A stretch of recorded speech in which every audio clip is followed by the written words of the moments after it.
الحمد لله وحده والصلاة والسلام على من لا نبي بعده أما بعد فأعوذ بالله من الشيطان الرجيم بسم الله الرحمن الرحيم لقد من الله على المؤمنين إذ بعث فيهم رسولا من أنفسهم يتلو عليهم آياته ويزكيهم صدق اللہ العظیم وصدق رسولہ النبی الأمی الکریم۔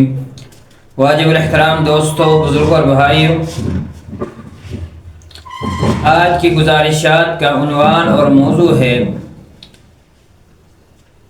احمد مصطفیٰ یعنی نبی کریم صلی اللہ علیہ وسلم کی ولادت و سعادت کا مقصد۔ اللہ تبارک و تعالیٰ کی ذات اقدس نے اپنی لا ریب کتاب قرآن مجید فرقان حمید میں بیان کیا۔ ان میں سے پہلا مقصد آپ حضرات کے سامنے گزشتہ دنوں عرض کیا تھا۔ آج دوسرا مقصد جو اللہ تبارک و تعالی نے اپنے حبیب صلی اللہ علیہ وسلم کی تشریف آوری کا ذکر فرمایا، وہ ہے وَيُزَكِّيهِمْ، کہ آپ کے اس کائنات میں آنا، آپ کا اس کائنات میں تشریف آوری، آپ علیہ السلام کا اس کائنات میں آپ کی ولادت کا ہونا، وہ اس بات کے لیے تھا کہ آپ نے لوگوں کے اندر سے تزکیہ نفس کرنا تھا۔ آقا کا دنیا میں تشریف آوری کا دوسرا مقصد تزکیہ نفس ہے۔ اب یہ تزکیہ نفس ہے کیا؟ اس کا خلاصہ تزکیہ نفس کہتے ہیں انسان کے اندر سے برائیوں کو ختم کر کے اچھائیوں کو اس کے اندر پیوستہ کرنا، اچھائی کے راستے بھی انسان کو ڈالنا، برائی کے راستے سے انسان کو بچانا، یہ ہے تزکیہ نفس۔ حبیب کبریا علیہ السلام جس خاندان اور قبیلے، جس زمانے میں آپ تشریف لائے تھے، اس زمانے میں ہر قسم کی برائیاں، ان لوگوں میں ہر قسم کے عیوب پائے جاتے تھے۔ آقا کریم علیہ السلام نے ان کا اس انداز سے تزکیہ فرمایا کہ ان کی برائیوں کو ان کے اندر سے حسد والی بیماری، برائی، ضد والی برائی، جھوٹ، ناپ تول میں کمی والی برائی، تہمت، بہتان والی برائی، بغض، دشمنی والی برائی، یہ تمام کے تمام برائیوں کو آقا علیہ السلام نے ان کے اندر سے نکلوایا اور ان کے اندر خوبیوں کو پیوستہ کیا، خوبیاں ان کے دلوں کے اندر اجاگر ہوئی۔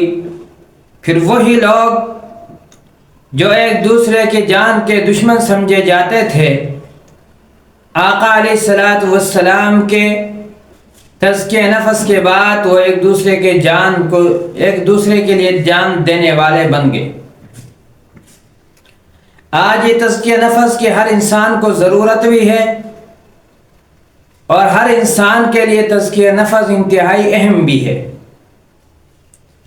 ماں بچے کا تزکیہ نفس کر سکتی ہے، استاد شاگرد کا تزکیہ نفس کر سکتا ہے، پیر مرید کا تزکیہ نفس کر سکتا ہے، بیوی شوہر کا تزکیہ نفس کر سکتی ہے، شوہر بیوی کا تزکیہ نفس کر سکتا ہے، اور یہ انتہائی ضروری ہے۔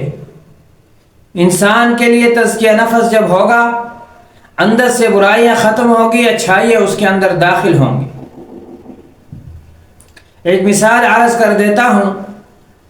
ایک نوجوان، جیسے کہ ہمارے نوجوان جب تھوڑا سا پڑھ لکھ لیتے ہیں، ان کو باہر کے ممالک میں جا کر روزی روٹی کمانے کی فکر ہوتی ہے کہ ہم باہر چلے جائیں تو اچھے خاصے پیسے کما لیں گے۔ اسی سوچ میں ایک نوجوان چلا گیا۔ کچھ عرصے کے بعد وہاں کی ایک لڑکی، اس کے ساتھ اس کی بات چیت ہو گئی، تو اس نے اپنی والدہ کو کہا، والدہ نے کہا بیٹے پہلے اس کو مسلمان کر لے، پھر اس سے شادی کر لینا۔ اب اس نوجوان نے اس لڑکی سے کہا کہ جی آپ مسلمان ہو جائیں تو میں آپ سے شادی کروں گی۔ اس نے اس لڑکے سے پوچھا کہ اسلام کیا چیز ہے۔ اب یہ بیچارہ پڑھا ہوا ہوتا، دین کے ساتھ کچھ اس کا تھوڑا بہت نسبت ہوتی، اسے پتہ چلتا کہ دین کیا ہے۔ خیر اس نے پاکستان سے کتابیں منگوائی، علماء سے بات کی، ان کے والدین نے انگریزی ترجمے منگوائے اور اس خاتون کو دیے۔ اللہ تبارک و تعالی نے اس کے مقدر میں ہدایت لکھی تھی، وہ مسلمان ہو گئے۔ اب جب مسلمان ہوئی، نکاح ہو گیا، ایگریمنٹ ہو گیا، میاں بیوی بن گئے۔ اب رات کو دونوں ساتھ صبح فجر کی نماز سے پہلے وہ خاتون اٹھی اور اس نے غسل وغیرہ کیا۔ نماز کا جو ہی ٹائم ہوا شوہر کو اٹھانے کے لیے گئے۔ اب یہ پاکستانی نوجوان رات کو دیر تک یہ بیچارے گپ شپ لگاتے ہیں اور دیر سے سوتے ہیں، تو صبح فجر میں کہاں اٹھیں گے؟ تو اس خاتون نے اسے کہا کہ وہ اٹھیں، نماز پڑھیں، آپ نے میرے سے ایگریمنٹ کیا ہے کہ آپ مسلمان ہو جائیں، میں مسلمان ہو گئی ہوں، مسلمان پر تو نماز فرض ہے، میں پڑھ رہی ہوں، آپ کیوں نہیں پڑھ رہے ہیں؟ اگر آپ نہیں پڑھیں گے نماز تو میں اپنا ایگریمنٹ ختم کر دوں گی آپ سے۔